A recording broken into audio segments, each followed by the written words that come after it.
Multiple myeloma ಈ ಹೆಸರನ್ನ ಕೇಳಿದ ತಕ್ಷಣ ಮನಸ್ಸಲ್ಲಿ ಒಂದು ರೀತಿ ಗೊಂದಲ ಶುರುವಾಗೋದು ತುಂಬಾನೇ ಸಹಜ. ಬನ್ನಿ, ಈ ಒಂದು ವಿಶ್ಲೇಷಣೆಯಲ್ಲಿ ಈ ರೋಗದ ಬಗ್ಗೆ ಸ್ಪಷ್ಟವಾಗಿ ಸರಳವಾಗಿ ಅರ್ಥ ಮಾಡ್ಕೊಳ್ಳೋಣ. ಅದರ ಮೂಲಭೂತ ಅಂಶಗಳನ್ನ ಒಂದೊಂದಾಗಿ ತಿಳ್ಕೊಳ್ತಾ ಹೋಗೋಣ. ಮಲ್ಟಿಪಲ್ ಮೈಲೋಮಾ ಅಂತ ಗೊತ್ತಾದಾಗ ಅದು ತರುವ ಭಾವನಾತ್ಮಕ ಒತ್ತಡ ಇದೆಯಲ್ಲ, ಅದು ಸಾಮಾನ್ಯ. ನೋಡಿ, ಯಾರಿಗಾದ್ರೂ ಮಲ್ಟಿಪಲ್ ಮೈಲೋಮಾ ಇರುವುದು ಪತ್ತೆಯಾದಾಗ ಅದು ಸಹಜವಾಗಿ ಆತಂಕ ಮತ್ತು ದಿಗ್ಭ್ರಮೆಯ ಭಾವನೆಗಳಿಗೆ ಕಾರಣವಾಗಬಹುದು ಅನ್ನೋದು ಎಲ್ಲರೂ ಅನುಭವಿಸುವಂತದ್ದೇ.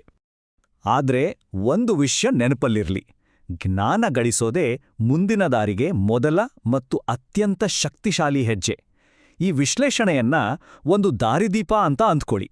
ಇದು ಸ್ಪಷ್ಟತೆ ನೀಡಿ ಧೈರ್ಯ ತುಂಬೋಕೆ ಇಲ್ಲಿದೆ. ಸರಿ, ಹಾಗಾದ್ರೆ ಆ ಜ್ಞಾನವನ್ನ ಪಡೆಯೋಕೆ ಮೊದಲ ಹೆಜ್ಜೆ ಇಡೋಣ. ಏನಿದು ಮಲ್ಟಿಪಲ್ ಮೈಲೋಮಾ ಅಂದ್ರೆ? ಎಕ್ದಮ್ ಸರಳವಾಗಿ ಹೇಳ್ಬೇಕಂದ್ರೆ ಇದು ನಮ್ಮ ದೇಹದಲ್ಲಿರುವ ಪ್ಲಾಸ್ಮಾ ಕೋಶಗಳಿಗೆ ಬರುವ ಒಂದು ರೀತಿಯ ಕ್ಯಾನ್ಸರ್. ಹಾಗಾದ್ರೆ ಏನಿದು ಪ್ಲಾಸ್ಮಾ ಕೋಶಗಳು? ನೋಡಿ, ಇವು ನಮ್ಮ ರಕ್ತದಲ್ಲಿರೋ ಒಂದು ತರದ ಬಿಳಿ ರಕ್ತ ಕಣಗಳು. ಇದನ್ನ ನಮ್ಮ ದೇಹದ ಸೆಕ್ಯೂರಿಟಿ ಗಾರ್ಡ್ಸ್ ಅಂತಾನೂ ಅಂದ್ಕೊಡ್ಬೋದು. ಯಾಕೆ ಗೊತ್ತಾ? ಯಾಕೆಂದ್ರೆ ಸೋಂಕುಗಳ ವಿರುದ್ಧ ಹೋರಾಡಕ್ಕೆ ಆಂಟಿಬಾಡಿಗಳನ್ನ, ಅಂದ್ರೆ ಒಂದು ರೀತಿ ಅಸ್ತ್ರಗಳನ್ನ ತಯಾರು ಮಾಡೋದೇ ಇವುಗಳ ಮುಖ್ಯ ಕೆಲಸ. ಆರೋಗ್ಯವಾಗಿದ್ದಾಗ ಇವೇ ನಮ್ಮ ರಕ್ಷಣಾ ವ್ಯವಸ್ಥೆಯ ಹೀರೋಗಳು. ಆದ್ರೆ ಮೈಲೋಮಾದಲ್ಲಿ ಏನಾಗುತ್ತೆ ಅಂದ್ರೆ, ಇದೇ ಸೆಕ್ಯೂರಿಟಿ ಗಾರ್ಡ್ಸ್ ದಾರಿ ತಪ್ಪಿಬಿಡ್ತವೆ. ಅವು ಕ್ಯಾನ್ಸರ್ ಕೋಶಗಳಾಗಿ ಬದಲಾಗಿ ಹಿಡಿತವಿಲ್ಲದೆ ಜಾಸ್ತಿ ಆಗೋಕೆ ಶುರುವಾಗುತ್ತೆ.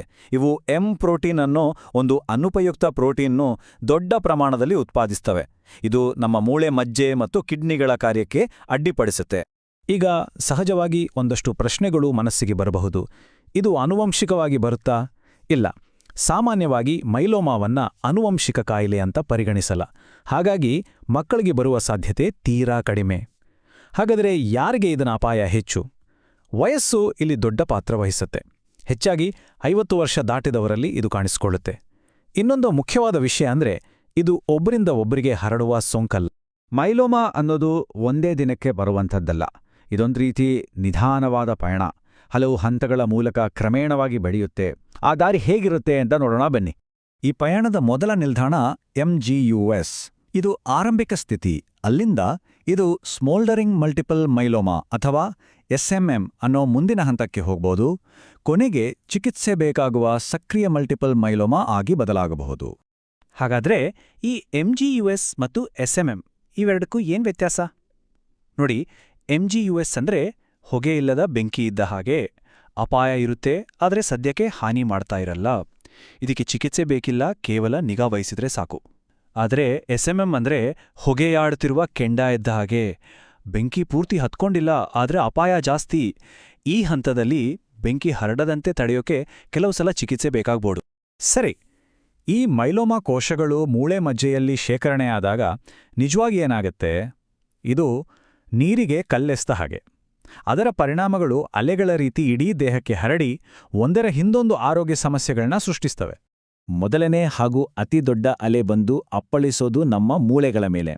ಸಾಮಾನ್ಯವಾಗಿ ನಮ್ಮ ದೇಹದಲ್ಲಿ ಹಳೆಯ ಮೂಳೆಕೋಶಗಳು ಹೋಗಿ ಹೊಸ ಮೂಳೆಕೋಶಗಳು ಬರುವ ಒಂದು ಅದ್ಭುತವಾದ ಬ್ಯಾಲೆನ್ಸ್ ಇರುತ್ತೆ.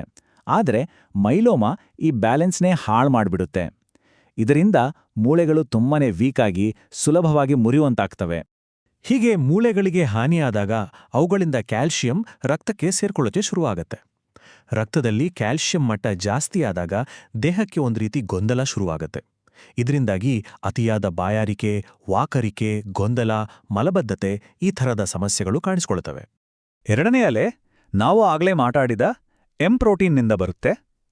ಈ ಕೆಟ್ಟ ಪ್ರೋಟೀನ್ಗಳು ರಕ್ತವನ್ನ ದಪ್ಪ ಮಾಡ್ತವೆ. ಹೇಗೆ ಒಂದು ನದಿಯಲ್ಲಿ ಹೂಳು ತುಂಬಿದ್ರೆ ನೀರು ನಿಧಾನವಾಗಿ ಹರಿಯುತ್ತೋ ಹಾಗೆ ರಕ್ತ ಸಂಚಾರ ನಿಧಾನವಾಗುತ್ತೆ. ಇದು ನಮ್ಮ ದೇಹದ ಫಿಲ್ಟರ್ಗಳಾದ ಕಿಡ್ನಿಗಳ ಮೇಲೆ ಸಿಕ್ಕಾಪಟ್ಟೆ ಒತ್ತಡ ಹಾಕಿ ಅವುಗಳನ್ನು ಹಾಳು ಮಾಡ್ಬೋದು. ಮೂರನೆಯದಾಗಿ ನಮ್ಮ ದೇಹದ ಸೈನಿಕರಾದ ಬಿಳಿ ರಕ್ತಕಣಗಳ ಸಂಖ್ಯೆ ಕಡಿಮೆ ಆಗುತ್ತೆ. ನಮ್ಮ ರಕ್ಷಣಾ ವ್ಯವಸ್ಥೆಯೇ ದುರ್ಬಲವಾದಾಗ ಸಣ್ಣಪುಟ್ಟ ಸೋಂಕುಗಳು ಕೂಡ ಗಂಭೀರವಾಗಬಹುದು. ಅದರಿಂದ ಚೇತರಿಸ್ಕೊಳ್ಳೋದು ಕೂಡ ಕಷ್ಟ ಆಗುತ್ತೆ. ಇನ್ನು ಕೊನೆಯದಾಗಿ 4ನೇ ಪರಿಣಾಮ ಅಂದ್ರೆ ರಕ್ತಹೀನತೆ. ನಮ್ಮ ದೇಹಕ್ಕೆ ಆಮ್ಲಜನಕವನ್ನು ಹೊತ್ತುಕೊಂಡು ಹೋಗೋ ಕೆಂಪು ರಕ್ತ ಕಣಗಳ ಉತ್ಪಾದನೆ ಕಡಿಮೆ ಆಗುತ್ತೆ. ಇದು ಗಾಡಿಯ ಇಂಧನ ಖಾಲಿಯಾದ ಹಾಗೆ. ಸದಾ ಸುಸ್ತು, ನಿಶ್ಶಕ್ತಿ ಕಾಡುತ್ತಿರುತ್ತೆ. ಈ ಎಲ್ಲ ಪರಿಣಾಮಗಳನ್ನ ನೋಡಿದ್ವಿ. ಹಾಗಾದ್ರೆ ವೈದ್ಯರು ಮೈಲೋಮಾ ಇದೆ ಅಂತ ಖಚಿತವಾಗಿ ಹೇಗೆ ನಿರ್ಧಾರ ಮಾಡ್ತಾರೆ? ಅವರು ಸುಮ್ಮನೆ ಊಹೆ ಮಾಡಲ್ಲ, ಬದಲಿಗೆ ಕೆಲವು ನಿರ್ದಿಷ್ಟ ವೈದ್ಯಕೀಯ ಮಾನದಂಡಗಳನ್ನ ಬಳಸ್ತಾರೆ. ಅದೇನು ಅಂತ ಈಗ ನೋಡೋಣ. ಈ ಟೇಬಲ್ ನೋಡೋಕೆ ಸ್ವಲ್ಪ ಟೆಕ್ನಿಕಲ್ ಆಗಿ ಕಾಣಿಸಬಹುದು, ಆದರೆ ಇದರ ಹಿಂದಿರೋ ಉದ್ದೇಶ ಸರಳ. ವೈದ್ಯರು ರೋಗ ಯಾವ ಹಂತದಲ್ಲಿದೆ ಅಂತ ನಿಖರವಾಗಿ ಕಂಡುಹಿಡಿಯೋಕೆ ಇದನ್ನ ಬಳಸ್ತಾರೆ. ಮೂಳೆ ಮಜ್ಜೆಯಲ್ಲಿರೋ ಕ್ಯಾನ್ಸರ್ ಕೋಶಗಳ ಪ್ರಮಾಣ, ರಕ್ತದಲ್ಲಿರೋ ಪ್ರೋಟೀನ್ ಮಟ್ಟ ಇವನ್ನೆಲ್ಲ ಅಳತೆ ಮಾಡ್ತಾರೆ. ಈ ಸಂಖ್ಯೆಗಳು ರೋಗವು MGUS, ಸ್ಮೋಲ್ಡರಿಂಗ್ ಅಥವಾ ಆಕ್ಟಿವ್ ಮೈಲೋಮಾ ಹಂತದಲ್ಲಿದೆಯಾ ಅಂತ ನಿರ್ಧಾರಿಸೋಕೆ ಸಹಾಯ ಮಾಡುತ್ತೆ. ಈ CRAB ಮತ್ತು SLM ಅಂದ್ರೇನು ಅಂತ ಮುಂದಿನ ಸ್ಲೈಡ್ಗಳಲ್ಲಿ ನೋಡೋಣ. ಹಾಗಾದ್ರೆ ಏನಿದು CRB ಅಂದ್ರೆ? ಇದೊಂದು ಶಾರ್ಟ್ಕಟ್. ರೋಗದಿಂದ ದೇಹಕ್ಕೆ ಆಗ್ತಿರೋ ಹಾನಿಯನ್ನ ಪತ್ತೆ ಹಚ್ಚೋಕೆ ವೈದ್ಯರು ಇದನ್ನ ಬಳಸ್ತಾರೆ. C ಅಂದ್ರೆ ಕ್ಯಾಲ್ಶಿಯಂ ಮಟ್ಟ ಜಾಸ್ತಿಯಾಗಿರೋದು. R ಅಂದ್ರೆ ರೀನಲ್ ಅಂದ್ರೆ ನಮ್ಮ ಕಿಡ್ನಿ, ಮೂತ್ರಪಿಂಡದ ಸಮಸ್ಯೆ. A ಅಂದ್ರೆ ಅನೀಮಿಯಾ ಅಂದ್ರೆ ರಕ್ತಹೀನತೆ. B ಅಂದ್ರೆ ಬೋನ್ ಅಂದ್ರೆ ಮೂಳೆಗಳಲ್ಲೇ ಆಗಿರೋ ಹಾನಿ. ಸ್ಕ್ಯಾನ್ ಮಾಡಿದಾಗ ಇದು ಕಾಣಿಸುತ್ತೆ. ಈ 4ರಲ್ಲಿ ಒಂದೇ ಒಂದು ಲಕ್ಷಣ ಕಂಡ್ರೂ ಅದು ಸಕ್ರಿಯ ಮೈಲೋಮದ ಸೂಚನೆ. ಕ್ರ್ಯಾಬ್ ಜೊತೆಗೆ ವೈದ್ಯರು ಸ್ಲಿಮ್ ಅನ್ನೋ ಬಯೋಮಾರ್ಕರ್ಗಳನ್ನು ಕೂಡ ನೋಡ್ತಾರೆ. ಇವು ಮುಂದಿನ ದಿನಗಳಲ್ಲಿ ರೋಗವು ಗಂಭೀರವಾಗಬಹುದು ಅನ್ನೋದನ್ನು ಸೂಚಿಸೋ ಆರಂಭಿಕ ಎಚ್ಚರಿಕೆಯ ಗಂಟೆಗಳು.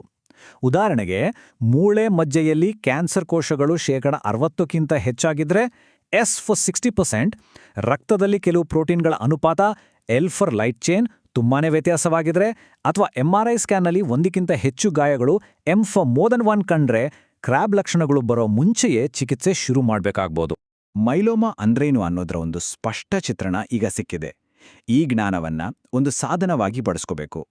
ವೈದ್ಯರೊಂದಿಗೆ ಚೆನ್ನಾಗಿ ಸಂವಾದ ನಡೆಸೋಕೆ, ಚಿಕಿತ್ಸೆಯ ಆಯ್ಕೆಗಳನ್ನ ಅರ್ಥ ಮಾಡ್ಕೊಳ್ಳೋಕೆ ಮತ್ತು ಮುಂದಿನ ಹಾದಿಯನ್ನ ಧೈರ್ಯದಿಂದ ಎದುರಿಸೋಕೆ ಇದು ಶಕ್ತಿ ಕೊಡುತ್ತೆ. ನೆನಪಿಡಿ, ತಿಳುವಳಿಕೆಯೇ ನಿಯಂತ್ರಣದ ಮೊದಲ ಹೆಜ್ಜೆ.